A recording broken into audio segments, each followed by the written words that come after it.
Hello and welcome to YHTV's Trinity of Life. This is episode 79. I'm Christina Suzuma, your host for this program. Thank you so much for joining me as I continue to explore the wonderful world of healing arts, meditation, therapies, and the many modalities of helping each of us find balance in our individual journeys. We're always excited to meet those who are on the leading edge of creating change on this planet. And of course, I want to take a moment just to thank all of you for nominating our show and voting for us for the Magical Medical Tour with my co-host, Dr. Glenn Woolman.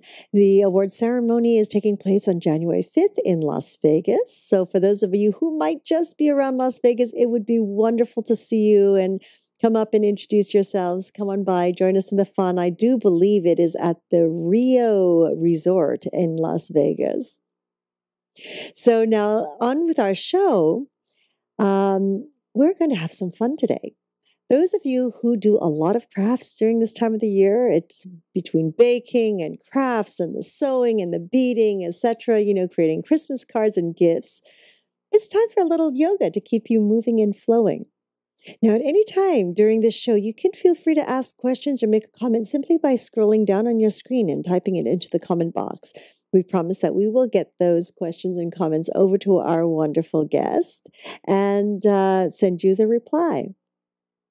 Today we have with us our very, very special individual who is a part of the Yoga Hub family and has been since our Yoga Hub's virtual World Yoga and Meditation Conference for several years.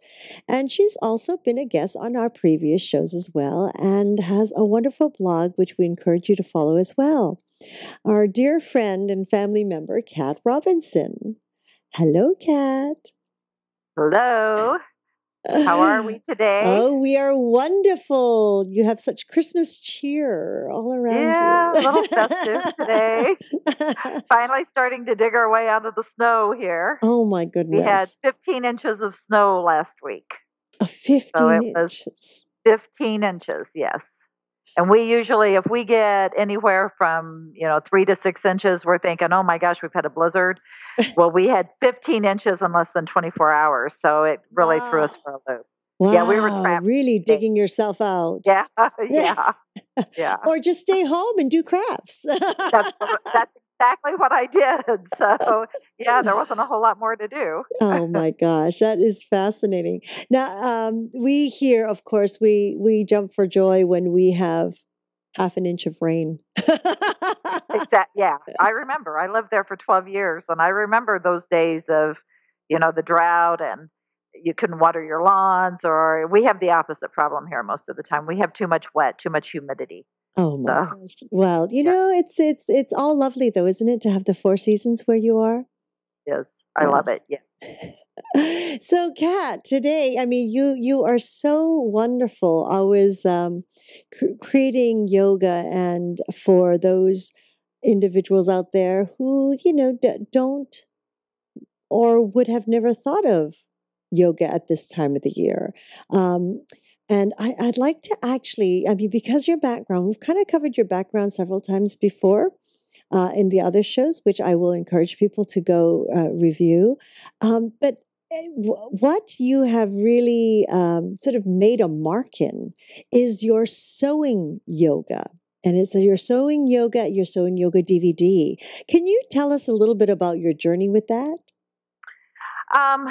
This was really born out of necessity for me. I took up sewing a few years ago, probably about 10 years ago, and machine embroidery actually is what my forte is. Wow. And, I was really resistant. A lot of people were, saying, you should try this. It's fun. And I thought, the machines are so expensive. And if I don't like it, it's going to be a very expensive coat rack. And, and I just wasn't sure what I wanted to do. But I eventually, long story short, got a machine, just a little cheapy, and fell in love. I mean, absolutely. When that first design sewed out for me, I was just so excited. And it was the first thing that came on in the morning when I woke up, before the coffee pot even. It was the first thing on. And it was the last thing when I went to bed at night. Well, I just fell in love with it. And in fact, my husband said, "Don't stand still too long or she will have something embroidered on you." And it was pretty much the truth. But the real instance when it clicked with the yoga was I was sewing out my first project on a garment. Mm. And in fact, I think it's the jacket I'm wearing right now, Oh, actually. cool. Can you show So it to it's a us? pretty old jacket. On one of the shoulders, there's a Mm-hmm. little There it rose, is. and then there's one on the back. I don't know if you can see it or not. Oh, you have to stand up just a little bit more. And a little See it? further away from the camera. There you go. Wow.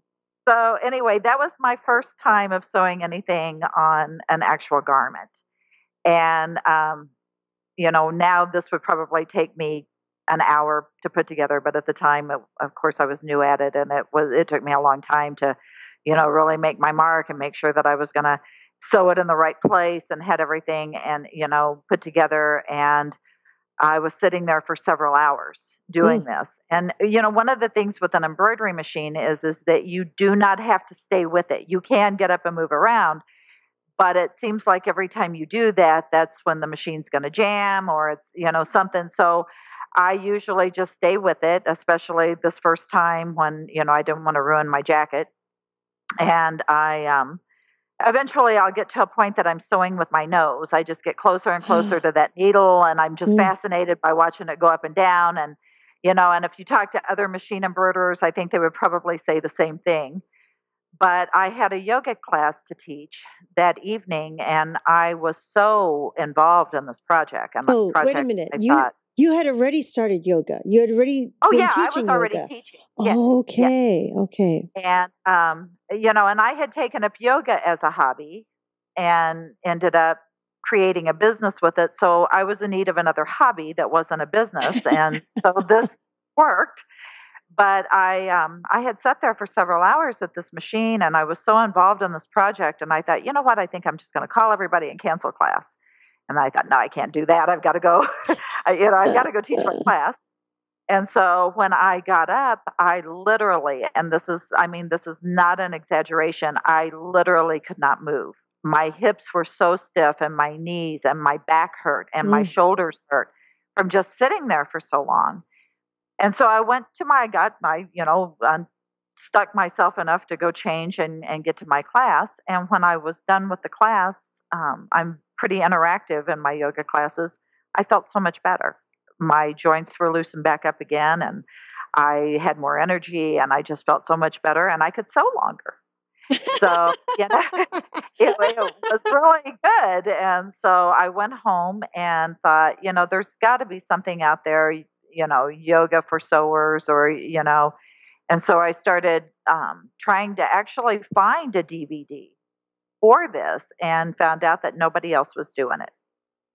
And so I started putting together some poses that I felt really helped me in that initial session, that night. And just kind of researching, I asked numerous people who sew. My sister actually owns a sewing store. I don't know if I can say the name, but Fit and You Sew and Back, if I can. Oh, absolutely. I mean, Yeah, you can say Fit it. and Sew and As far Back as in we're Fit, concerned, you Missouri, can say Georgia. it. There you go. And so I had a lot of people who sew at my access, and I started asking people who sew, who do crafts, who do knitting and crocheting, what bothered them the most. What, when they would be in these marathon sewing sessions, what would be really a problem for them. And I didn't just stop at that. I also went to factories and talked to people at sew stations that do the same seam repetitively over and over and over all day long. And found out that that's really a big workman's comp claim is people who work at sew stations from the repetitive stress of sitting in one position and doing the same thing over and over. And so I started introducing these poses a little bit at a time and doing, some all this research. I found out that basically everything from the hair down would hurt by the end of the day. There would be eye strain, there would be headaches, there would be shoulder aches, hip pain, back pain, leg pain. It just went on and on. And so I put together the DVD. I pitched it out to some sewing magazines, to the American Sewing Guild. I ended up teaching for the American Sewing Guild twice, once in Sacramento, once in Chicago at their national conference. It's been in numerous magazines, including Sew News, which is one of the bigger magazines in the sewing business. It was their cover story. Evidently, there were a lot of people out there just waiting for somebody to come along with yoga and help them with the aches and pains of sewing. And it's been, very successful for me. I've been very pleased with it. Congratulations. How wonderful.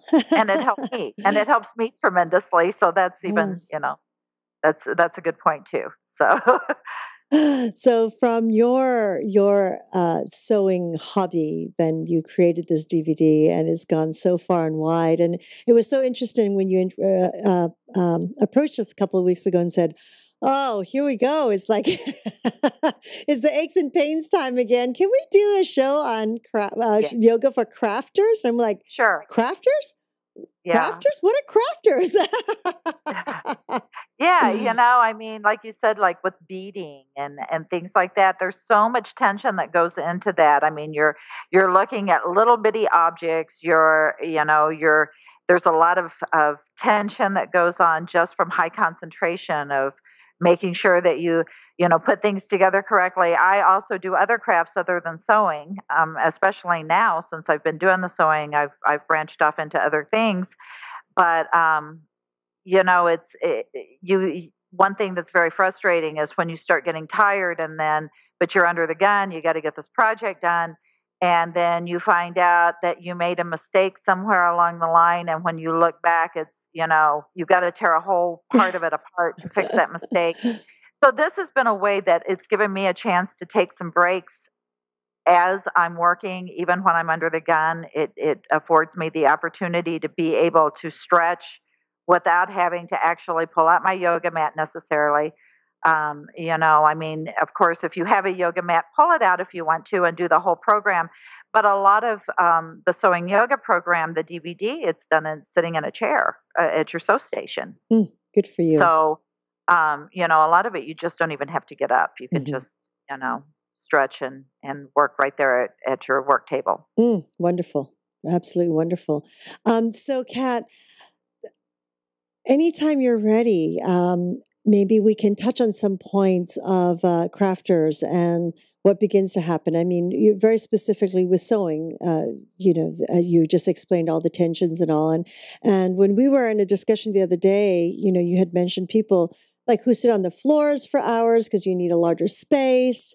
And I know the other day that we were making with our son little Christmas gifts of these stained glass sort of ornaments. Oh, yeah. Which is not really glass, of course, it's plastic, but it's painting it and everything. And I could feel us going lower and lower and lower to the table where she's already low down. So it doesn't make so much difference for him. But for us, it was like, wow, that was intense. That was intense focus, trying to blend colors and everything. Right. So, and then a lot of cutting with scissors right now. And, so there's quite a gamut of different crafts. Right. Yeah. Right. but whether it's sewing yoga or putting together stained glass or beading or scrapbooking or knitting, crocheting, all of these things benefit from yoga, whether it's, the actual sewing yoga program or just yoga in general. The breathing, the relaxation of it, the just taking the moment to refocus and shift the brain a little bit when you're, in the middle of a project. And also, let's keep in mind that we have that second chakra that we want to keep stimulated when we're doing this to keep us creative. And so that's an important aspect of it too. And ergonomics. Ergonomics are very important. Which that goes completely out the window. You know that, right? Yeah. I noticed, boy, my straight back just went out the window. I have a good sewing chair that I purchased several years ago. I did not, when I started this program, I sat at my dining room table and just a dining room chair, which was horrible. Since then, I've upgraded to some more ergonomically correct furniture. But, just simple little things of ergonomics of if you are sewing and, or, something of that nature, make sure, whatever you're doing, make sure you get up and move. Even if it's just getting up and walking from one station to the next, just that little bit of movement will really make a difference in how you overall feel while you're crafting. It's important that you have good light to not Hmm. have that eye strain. It's important to drink a lot of water to make sure you don't get dehydrated. And one of the things that I recommend um, for everybody to do, whether it's sewing, crafting, or just if you work at a desk and you're at a computer a lot, get up and move about every hour for a few minutes, and if you forget, which I will get involved in a project and the next thing I know 2 or 3 hours has passed and I'm still sitting in the same place I was 2 hours ago. Set a timer, put a timer so it goes off, every 55 minutes. You're going to get up and you're going to move around for 5 minutes. And that really helps to keep your energy going and to keep you focused. And it'll be a good reminder. That's a good point to go get a drink. So yeah, this is, just the ergonomics alone are very important. Wonderful. So anytime you're ready, I'm ready. Ms. Robinson. Yep, I'm ready. So what we've done here is Kat has actually created some segments of video and that she is going to actually walk us through or talk us through to help those of you who are all scrunched up there in some way. Take a break from your Christmas crafting here. There you go. Okay, this is just me getting into position. You can see that I do have a blanket under my hips. If your hips and your knees are very tight, you may want to elevate them a little bit. And like I said, and much of this can be done even sitting in your chair. So if you have a difficult time getting up and down off the floor, you can sit in a chair and do this. Right now, what I'm doing is I'm working on my breathing. This is a very important thing. The simple ujjayi breath, breathing in through the nose, exhaling through the nose. But do you notice how I have my hands at my diaphragm and on my abdominals? You want to feel that breath go deep into your body. You want to feel it go, your belly expand as you inhale and contract as you exhale. That's very important. That nourishes us more on a cellular level. Most of us only breathe to our chest, and that's just not enough to really keep our bodies healthy. So we want to make sure and take that breath deep into our body and relaxing, taking a little scan. If you noticed, I kind of turned my head from side to side there. Just take a little scan of your body, see where that tightness is, feel where the concentration is of the tightness, and direct that breathing toward that tightness. So you're actually breathing with your body. And now we're going to add a little movement to that breath. And as you inhale deeply, you're going to bring your arms up, stretching tall. You may bring your hands together or shoulder distance apart if your shoulders are tight. And then you're going to exhale. You're going to twist to the right. You're going to bring your left hand to your right knee, right hand to the floor behind you. Keeping your spine tall and lengthened as you inhale. And as you exhale, you can twist a little deeper into it if you can. But again, just listen to your body, whatever feels right to you here. That's so important to just listen to your body. Don't try to force or push. Just a gentle rotation along the axis of the spine. Inhaling, bringing your arms back up again. You can keep them shoulder distance apart or bring the palms together, whichever you prefer. And then you're going to bring the right hand to the left knee, left hand back behind you. Again, lifting as you inhale, twisting as you exhale. And try not to lead with your neck. If you twist from the center of the spine and take the twist from there, the head will follow. But if you lead with your neck, you're not going to get the twist and the wringing out action of the spine to release that tension that you want to release.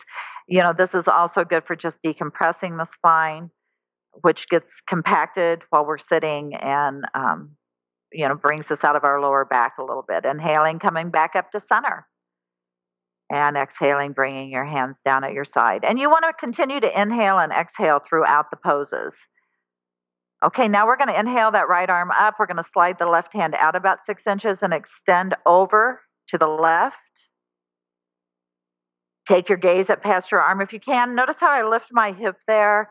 It's going to want to lift on you, but you want to press that hip down. So you're getting this nice stretch from the right sit bone all the way out through the right fingertips. If you lift, if that hip lifts, you're going to lose that stretch. And hopefully, every time you inhale and exhale, you feel a nice little stretch in the intercostal muscles and the ribs opening up, giving you some more breathing room. Again, giving you some decompression so you're not so compacted. When we compact, our organs start sitting on top of each other. Energy and blood flow can't get into them like they're supposed to. It's just not good for us. So you want to just kind of lift out of your hips and keep breathing into it and just release.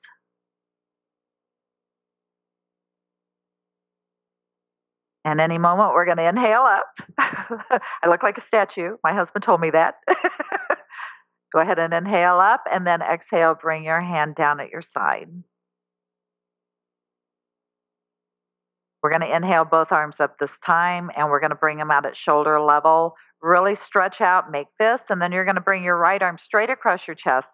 Bring that left hand up where your wrists are touching each other, and the left palm is facing forward. If it's facing back, you're not going to get the stretch on your shoulder like you want. So you're going to face it forward, and then you're going to just resist against those two wrists. So you're getting this opening in the shoulder there to get some blood flow in, release some tension. Again, stretch out, really, like somebody's pulling you in two different directions. Bring that left arm around, bring the right wrist up. Again, breathing into it.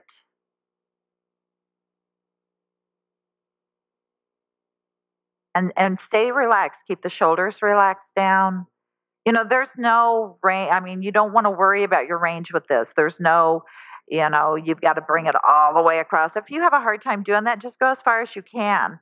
This is not a competition of how far we can get our arm across our chest. We want to work within our own range of motion, our own strengths, honor our limitations. Go ahead and stretch out and then lower those arms down slowly. And you can pretty much feel the energy run back into your arms at this point. And then just roll the shoulders forward and back, squeeze some blood flow in one more time, inhaling up. And this time you're going to exhale. You're going to bring your hands back behind you with the fingertips pointed away from you. You're going to lift through the chest on inhale. And as you exhale, let your collarbones just kind of fall open. Let your shoulders fall back. Don't crunch into your shoulder blades, really forcing. Just let them fall open. Keep your spine lengthening and try to keep your head, neck, and spine and tailbone all in one line so you're not craning your head back, which does nothing but hurt your neck. So you want to just keep a nice even line there. Then you're going to walk your hands forward. Again, not worrying about your range of motion. This is really good for stretching out the hips as well, which take a beating sitting there for long lengths of time. It's good for stretching the knees and the ankles. And of course, stretching the lower back, pulling out of that lower back and lengthening. And then you're going to switch positions with your feet. And we're going to do the other side. So we're going to inhale up. And exhaling, bringing your hands back behind you again, fingertips pointing away. Deep inhale here, lift through the chest, exhaling, letting those collarbones just fall open. Take a few breaths here. And just notice, we spend a lot of time like this when we're doing crafts. This really opens us up. It gives us some heart opening energy, which is always good. The more open your heart, the more open your heart is. And then eventually you're going to exhale. There you go. Walk your hands forward. Again, just relax. Release into it. Don't let your shoulders crowd your ears. Keep some space there. Make sure your neck is lengthening. Make sure your facial muscles are relaxed. Sometimes in these poses, we get into them and then we realize that we're clenching our teeth or we're tightening up our jawline. And, so we want to make sure that we notice these little subtleties of what our body's doing and how we're reacting to it. Then we're going to stretch our legs out.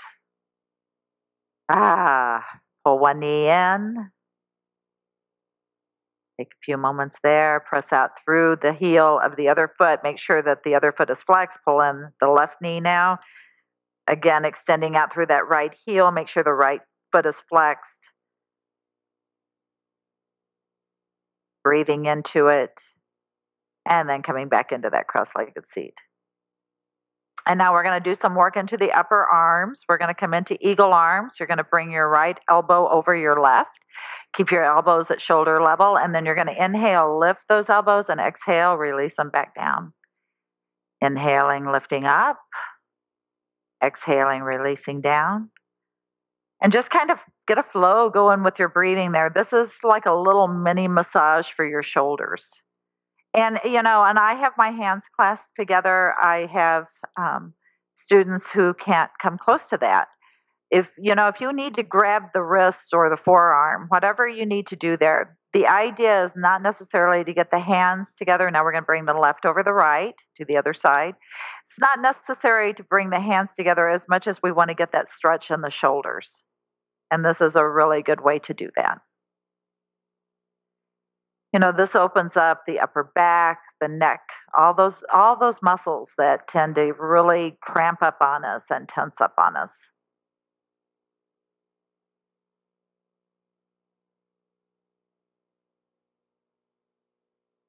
And this feels amazing. It feels very good after a long day of sewing or crafting. Go ahead and stretch your arms out, really stretch those fingers out, and then gently lower down. And then again, you can roll your shoulders if you want here. That's fine. And I believe that's the end of the seated ones. Wonderful. I feel good just watching. I thought maybe you were doing it along with it. I didn't know. No, I was so intent on watching and listening to what you were sharing about each part. Now, Kat, you were sitting on a blanket, right? Yes. Can you elaborate for those people who've never done yoga before, and this is the first time watching? It's yoga, I have to say, it scared me for years, because though I was very athletic, to say the least. I mean, I could be on a treadmill for an hour and a half or a Stairmaster or something like that. I could do 300 sit-ups, things like that. But yoga just scared the daylights out of me. And part of it was because in my concept was like, I can never turn myself into a pretzel, and my balance was horrifying. And you want me to stand on one leg? Are you kidding me? You think my vertigo even, worked in my body and my mind and every part of me. So I never approached yoga. And when I did, of course, now it's a whole new world. Now we have Yoga Hub here. Right. Yeah. Right. What our fears can actually do. You really approached it. Exactly. I have yet to become a teacher like yourself, though. Now, so I was, when I first started, of course, I saw the blankets and the blocks and the bolsters that were in the room, of course, having no real knowledge of what they would be used for. And here is possibly someone who may be watching this, seeing you sit on a blanket as opposed to the floor itself or even a chair. Why the blanket? When you have tight hips, tight knees, sitting on the floor can be very uncomfortable, first off, but it also can bring your pelvis into an alignment that is going to actually not help your back. It tilts your pelvis too much. So what the idea is to get the knees where they are as close to the floor as possible, or in line with the pelvis as possible. I actually find it a little more uncomfortable to sit on a blanket than I do on the floor. But I have students who sit on bolsters because their hips and their knees are so tight. And or I have students who actually have pillows here that they just leave here at the studio that they have for their practice. And they've gotten pretty quick at whipping them back and forth when, between seated poses. But, there are all kinds of ways to modify and use props so anybody can do yoga. Mm-hmm. I mean, I completely get where you're coming from about being afraid of yoga. I was the same way.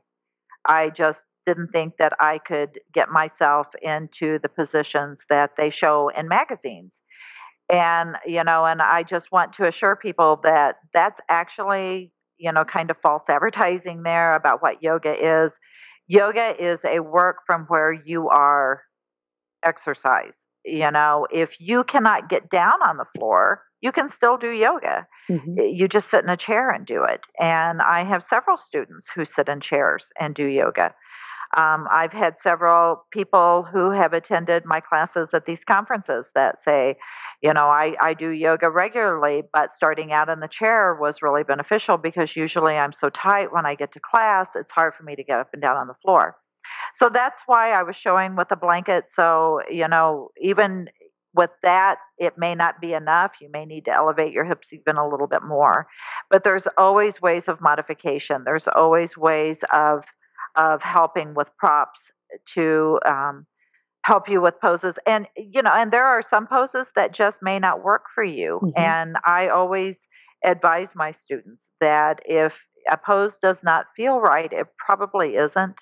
Right. And to really pay attention to that, and that it does not hurt my feelings at all if I look out into my class and I see that somebody is just sitting there breathing during a pose instead of actually executing the pose because they just don't feel comfortable in it. And that's perfectly fine by me. I would rather somebody do that than get hurt. Mm-hmm. Mm-hmm. And so yoga's for everybody. And whether or not you can, stand on your head or put your foot behind your head or your big toe in it doesn't matter. It just doesn't matter. So be where you are when you're there and just enjoy the journey with it. Yes. That's why I fell in love with it. It was because it can speak to everybody.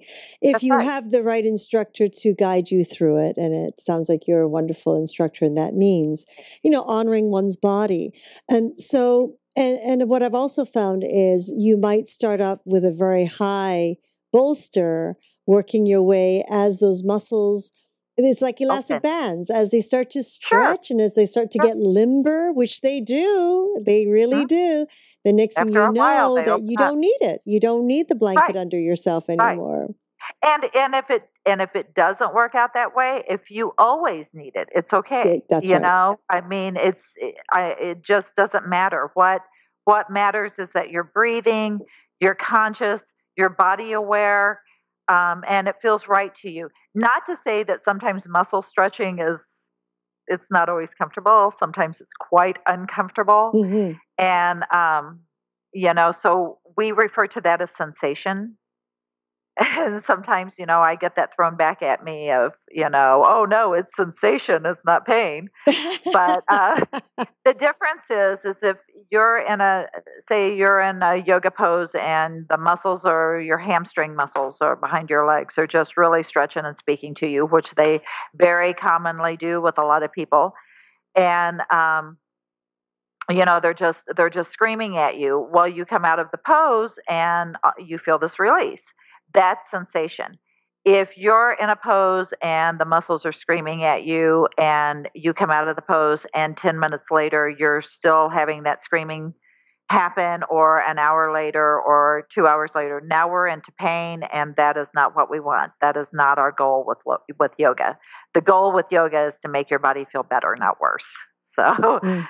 just always keep that in mind. But we live in such a competitive society, Christina, and you know this as well as I do, that we always try to go for the range. And sometimes I'm just as guilty as anybody else. We want to go for the range, we want to compete. And that to me has been one of the hardest things with my yoga students to teach them is um, listen to your body and not go for that range. I have students to this day that have been coming to me for years. And if I say, you really need to sit on a pillow, you really need to sit on a bolster, they'll say, that's cheating. It's not cheating. Oh. That's how it's correctly done. Mm-hmm. And, so just keep that in mind, that if you have to use a prop, it doesn't mean that you're failing at yoga. It just means that your body needs this prop. Absolutely. And again, it might just be for a moment. Right. Yeah. Yeah. Right? It could be just for a little while. Hmm. And, but the main thing is to approach each pose without judgment or control. Hmm. When you start judging how you react in the poses, how your body reacts in the poses, it's just not good for you. We Right. get enough of that judgmental attitude throughout life. When you're in your yoga practice, try to keep that away. Right. I mean, I always tell people just be aware.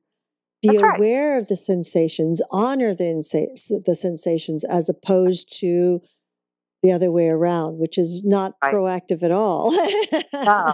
You know, No, when if somebody, for instance, if we're doing a standing forward fold and somebody can't touch the floor, you know, they automatically think, well, they're touching the floor. Why can't I touch the floor? right, That goes through their head. right. And, it's really, we beat ourselves up enough, Hmm. Hmm. Hmm. whether or not you can touch the floor, and standing forward fold is not something you should be doing. It's just, put your hands on your shins and breathe, There you and it'll go. be fine.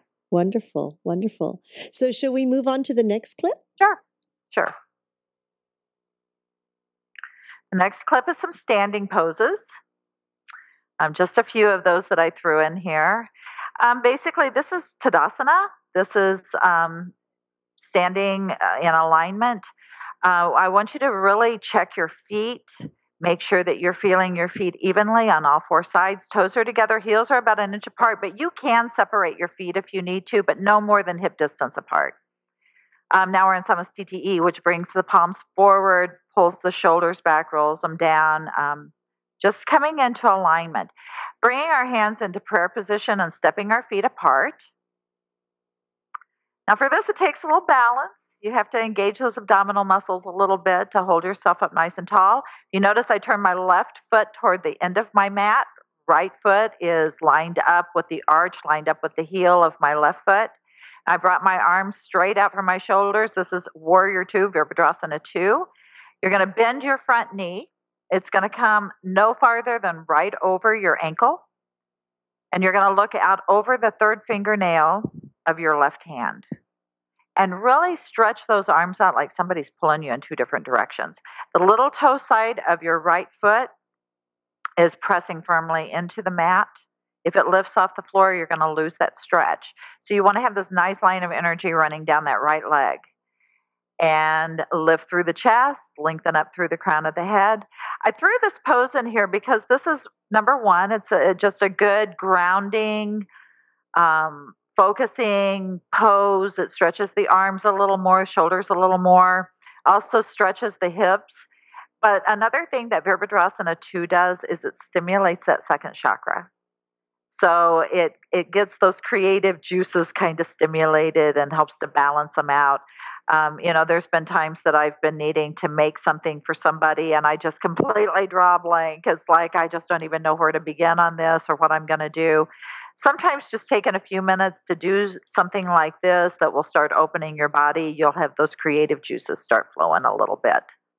And that's always a nice edge when you're doing creative things. So go ahead and bring your arms down as you exhale, really ground through those feet. And notice how I've pigeon-toed my feet just slightly to bring the weight to the little toe side of my feet. Brought my hands to my hips, not to my waist, but to my hips. And we're going to exhale down, hinging from that hip joint, bringing your hands down onto the floor. Now this I probably should have shown, but this is a good place to use a block if you can't reach the floor. You can also use a book that's, or you can put your hands on a chair. It really just depends on how deep you can go into this pose. Some people can get their head all the way to the floor. Some people can't even get their hands to the floor. It doesn't matter. What matters is that you're getting that stretch. And, it should be stretching the lower back, the hips, the inside of the thighs, opening up the legs so some blood flow, energy, circulation could go there. You're going to heel toe your feet back together. And then very slowly Roll yourself up to stand, one vertebra at a time, making sure that your head is the last thing to come up so you don't get dizzy. Been upside down for a few moments there, so we want to let our blood rebalance. Coming back into Tadasana, realigning yourself. Now, this is another side lean. You're going to inhale, you're going to bring that right arm up. As you exhale, you're going to extend over to the left. Now, those left fingertips, pretend they have 10-pound weights in each fingertip, and it's really pulling you over to the side. But at the same time, that right foot, you're going to press firmly into the mat. So you're getting this stretch from the right foot all the way out through the right fingertips, inhaling up and exhaling, releasing the hand down. Inhale that left arm up. Same thing. Make sure that left foot is pressed down firmly, that there's weights in those right fingertips pulling you over. Try not to collapse into your rib cage. Keep yourself somewhat lifted. And if you can look up past your arm, go right ahead and do that. But if you feel any tension in your neck when you're doing that, please don't do it. Just look straight ahead or even down at the floor. Because again, the idea is to feel better and not worse. We don't want to put tension in the neck. We want to take tension out of the neck. Okay, we're coming back into a little greater than hip distance straddle there. Bring your arms up. And as you exhale, you're going to bring your hands back behind you. Interlace your fingers. Turn your palms down. And then just gently, as you inhale, pull back through those shoulders. And as you exhale, just let your palms start releasing down toward the floor. Again, giving you some opening in the shoulders and the heart area. You're grounding through the feet, so you're keeping those legs really active. And just letting the shoulder muscles, the neck muscles, just release, stretch, open up. You know, this is getting blood flow in. We're going to give ourselves a little hug here and then reverse it. Give ourselves a little hug the other direction. And then coming back into Tadasana, stacking our bones, making sure that we're in alignment.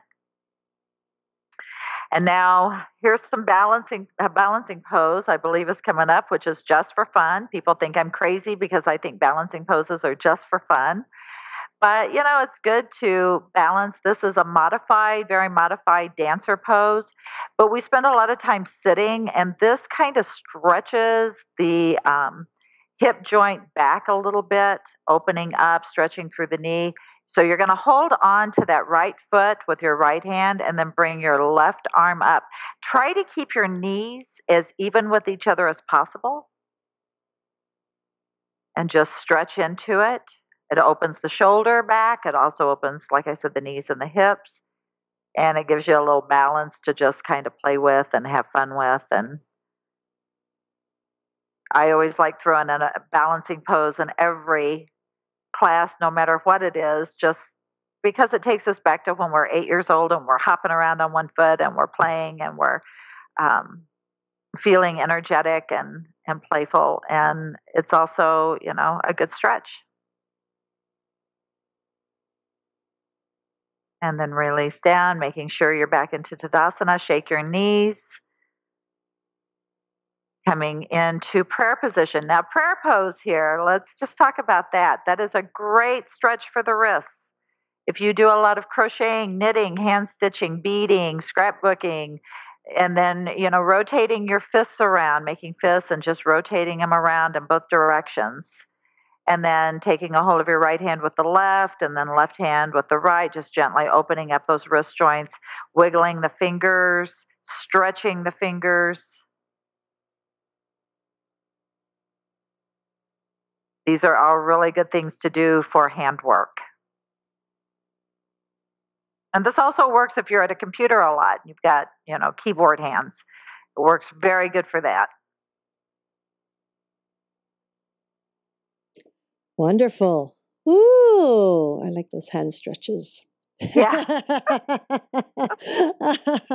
Because yes, it is quite taxing on the wrists and the hands. And It is. It is. And, you know, and the eyes, all of it. So, you know, all these little subtle body parts that we tend to forget about. I even had one woman tell me that she has her toes hurt her by the end of the day. And it's because she kind of rolls back onto her toes while she sits. And I do that too. And I had never really paid that much attention until she had mentioned it. And then I was like, well, yeah, I do that all the time too. So now when I catch myself doing that, I immediately stop. Right, right. Yeah, and come to think of it, I do know some people who work like when they're pretty tense, what they do is they curl their toes up and actually clench their Yeah. toes. Yeah. I've seen kids do that. I've seen some adults do that. Yeah, getting them moving again. It's like Right. the reflexology, getting the body moving Yeah. again. Yep. I love the warrior pose. It's such a solid pose. When they called it the warrior pose or warrior two, it's so solid because your feet are Strong. actually planted so deep into the ground, and you really don't have to go deep into that initial stretch to open that chest No. and really extend out. And and if your knee does not go to your ankle when you bend your knee, that's one thing. It's just that we don't want the knee to go past the ankle, Mm. because then we're putting way too much pressure onto the knee joint. We want it to either stay right above the ankle joint, or if it doesn't go all the way up to the ankle joint, that's fine.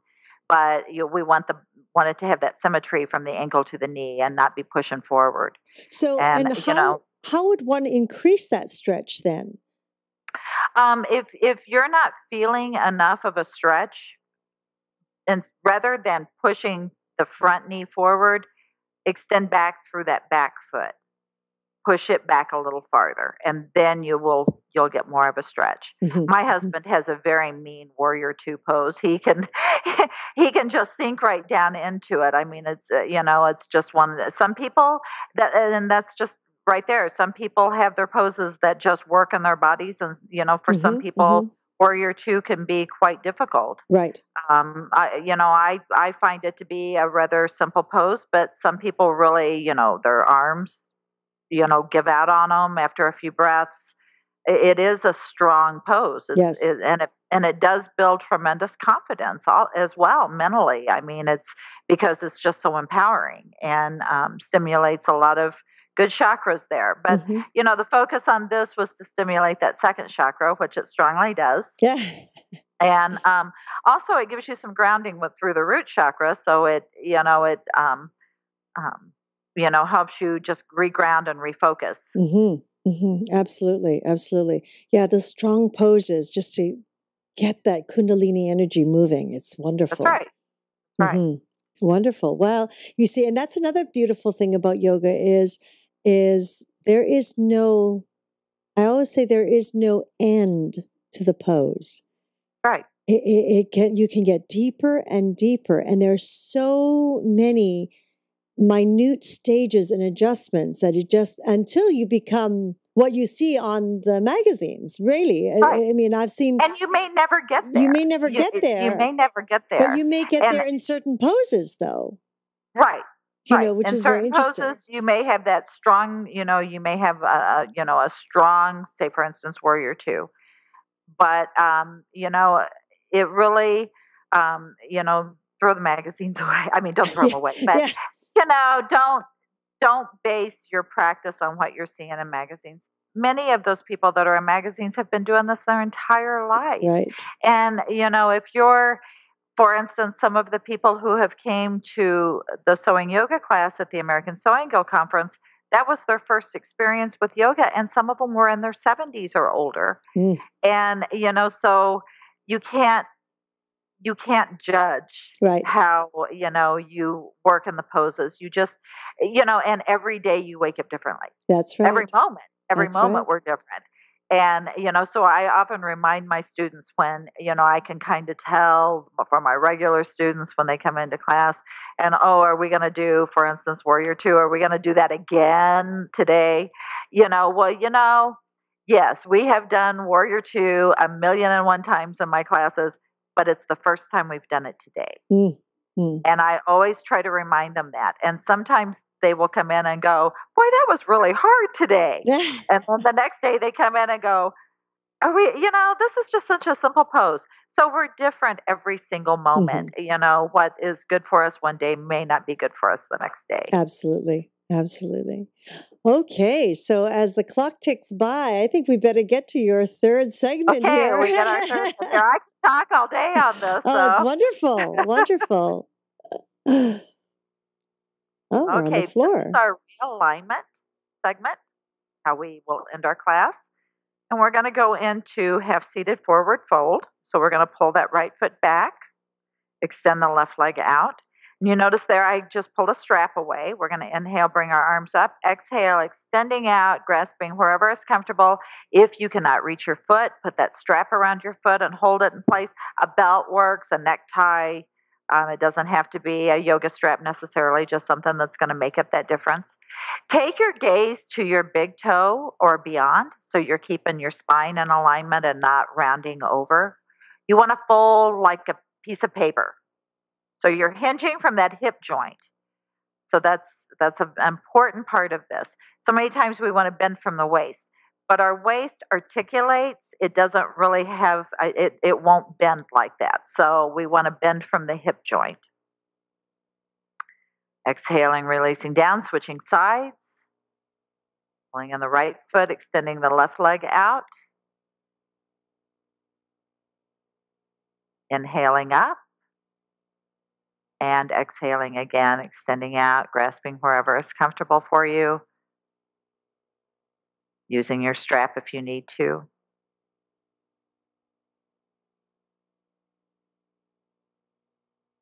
And it's very important in this pose. This is one that's notorious for people clenching their teeth in.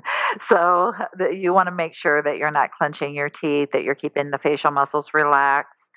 Shoulders are down. They're not, getting bound up into your neck. And just keep your breathing very fluid and even.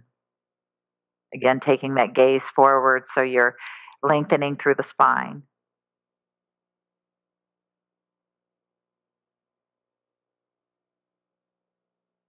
And inhaling, bringing yourself up, stretching up tall, lengthening. And exhaling, releasing down. Extending both legs out for Paschimottanasana, full seated forward fold. We're going to inhale, bring both arms up. Exhaling, extending out again, using that strap if you need to. Again, using the blanket if you need to, or a bolster or a pillow. You may not need to, but if you do, don't hesitate. Now, in this pose, it's okay. Once you get into position, approach it with a flat back. But then once you get into position, then you can go ahead and drop your head down, pull your feet back, flexing them back toward your head. And for most people, they feel this really, really good stretch from the top of their head to the tips of their toes. This pose is particularly good for realigning the skeleton. So if you've been feeling kind of tweaked and, you want to just maybe do this for a few moments just to kind of realign yourself, check for those tight spots, try to breathe into them, maybe even kind of wiggle them out of you if you can.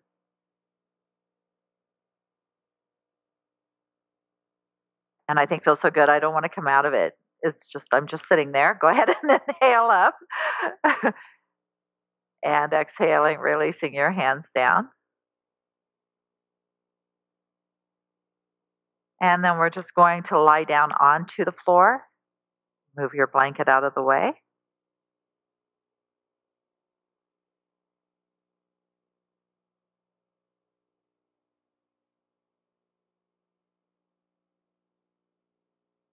And then bring your arms out in line with your shoulders. Bring your right foot to the top of your left knee. Bring your left hand up and take a hold of your knee. As you exhale, you're going to drop that knee over to the right or to the left, and you're going to turn your head to look to the right. So you're getting this wringing out action in your spine that's going to release a lot of tension and stress, open up the spine, release some compression in it. And it just feels very, very good. It's just a very good pose to get rid of tension. A lot of people get into this pose, they don't want to get out of it. And this is also good just for another standpoint, not necessarily for crafters, but if you have sciatica pain, this works wonderful for that. This pose is wonderful for it.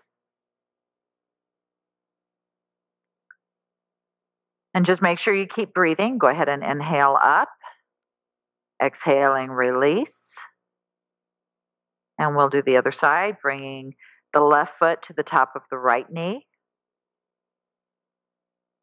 We're going to bring the right hand up, take a hold of the knee. As you exhale, we're going to drop that knee over to the right and turn your head to the left.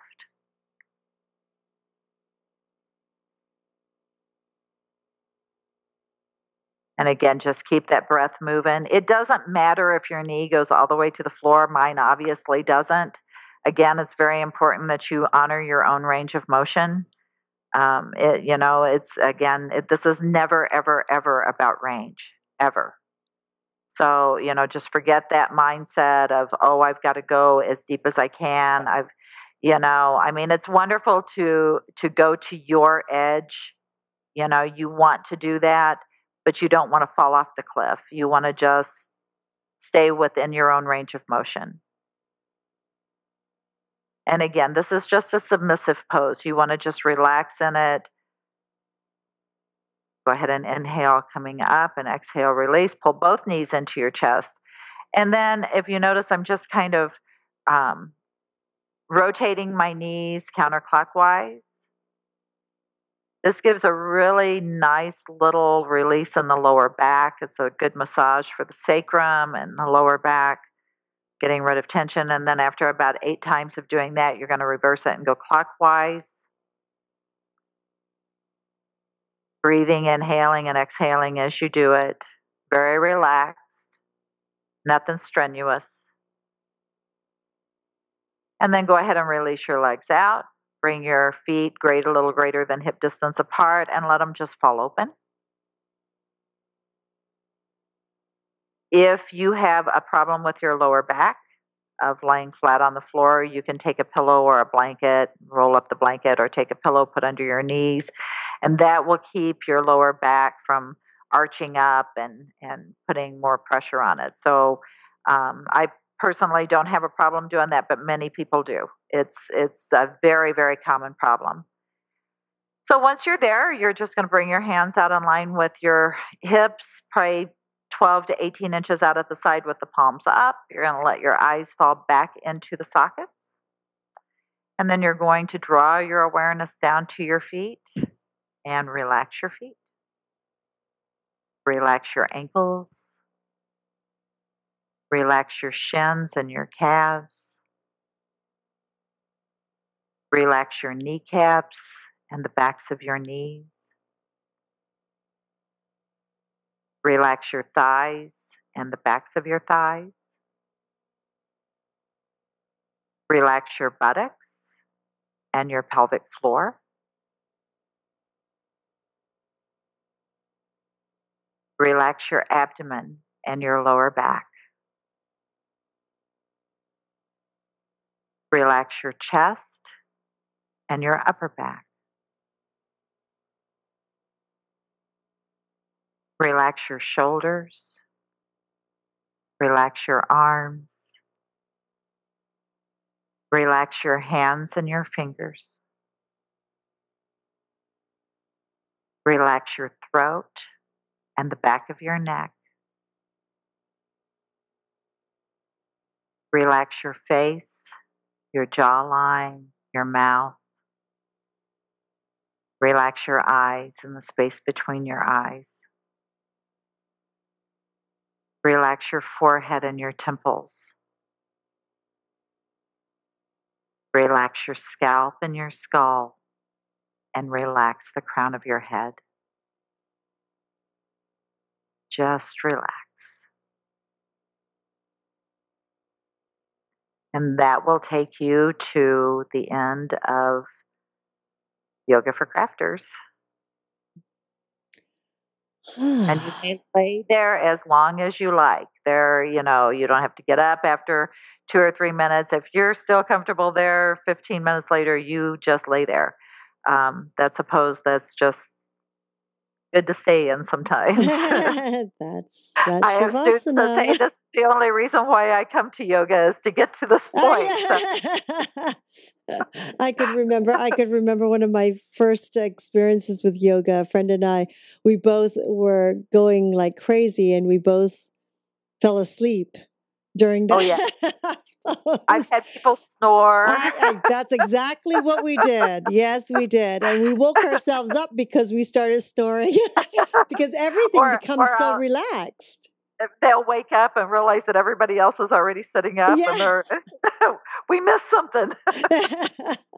But I But figure if that happens, my job is done. If I've gotten them to that relaxed state, then, yes. I know the goal is to get almost asleep, but not quite there. But sometimes I just figure if they fall asleep, they probably need the rest. Oh, yes, yes, absolutely. Well, it is a great place to be in the middle of the day or in the morning. That just means the body has just gone through all of this and it needs to integrate. It needs to integrate all those movement of energies, which we That's never right. really take And into that is consideration. philosophy. Shavasana, there is a reason for corpse pose or Shavasana, which is that final relaxation pose, is once we stretch all of the joints and tendons and ligaments of the body, which, in yoga, it is believed that that's where energy gets bound up most, is at our dense connective tissues. When we stretch those out and then we just lay there and we let that energy flow for a while, it's very revitalizing. I have students that have, especially beginners, they'll say, I was so relaxed when I left. And then by the time I got home, I had so much energy. I was cleaning house. I was, doing all these different things. And, so that is just a testament to how this works, that it really does work wonders in the body. Mm-hmm. And we need that energy flow to stay healthy and happy. There you So, go. There you yeah, and go. pain free. So for you crafters out there, that wasn't so bad, was it? And really, it is Maybe that very modified simple, dancer pose, but right? Well, it really is, and it is so simple. It is so simple. I've had people say to me, "Well, I can't do yoga. I'm not flexible. I'm not." I go, "Well, let's do a couple of poses," and they'll go, "No, no, no." I go, "No, no, no, really, really, lie down." yeah, I'll say, "This is yeah, shavasana," and they'll go, "So what do I do from here?" I said, "This is shavasana," and they'll yeah. go, "This is a pose?" I'll go, "Yes," and then we'll And do a very tadasana, important which is one. the Yeah, standing pose, and I'll go, "Okay, stand," and I'll walk them through it, and I'll go, "Now stay there for just a moment," and they'll go, "So what do I do?" And I go, "Be aware," and yeah, it's like yeah. it's And really it that does feel simple.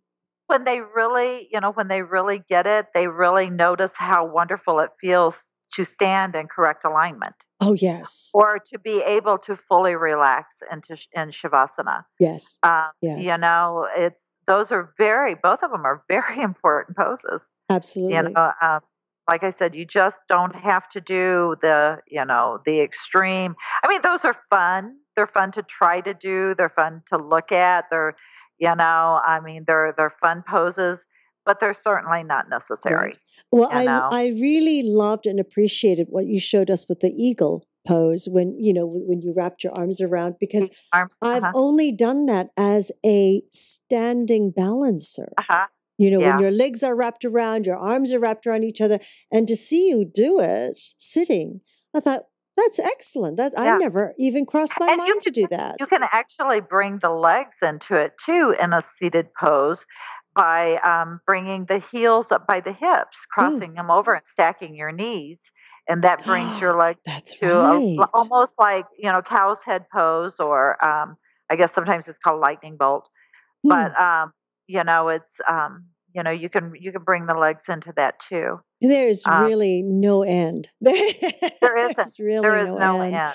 I Yeah. could There remember that isn't. it took me a year and a half to get a pose called the crow. And it took me so long, and I finally got it. And it was like, okay. And then the instructor said, okay, now the next thing you have to do now. And I'm going, what? It took me 15 years to get that pose. And I Oh, just recently, when I first started doing yoga, I really just kind of fell into it. It worked for me. I got it. I understood it. I understood the alignment. And, I was a hot shot.